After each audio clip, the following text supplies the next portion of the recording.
The deadline now less than a week away. Lawmakers are back at the state capitol this midday, and they're trying to hammer out a last-minute budget deal. While the House and Senate are in recess this week, leaders from both sides are meeting unofficially to try to reach a compromise before the end of the legislative session. WKYT's Mark Barber is in Frankfort now with the latest on that. Mark?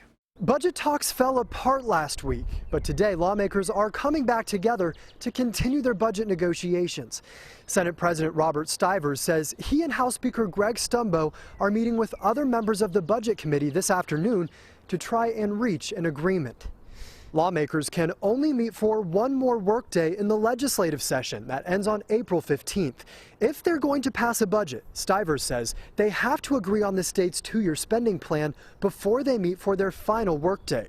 The sticking point in the budget battle has been Governor Matt Bevin's proposed cuts to public colleges and universities.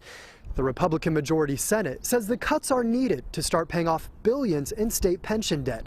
However, the Democrat-controlled House is concerned that education cuts will hurt state schools. So who will budge on the budget?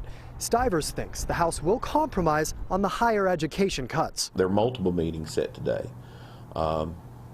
between differing members and of individual members and members of leadership. They're scheduled starting a little bit later this morning, that will be going up and through the afternoon, late afternoon.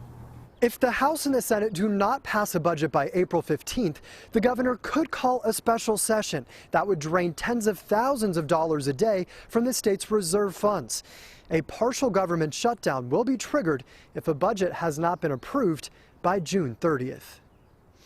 In Frankfort, Mark Barber, WKYT.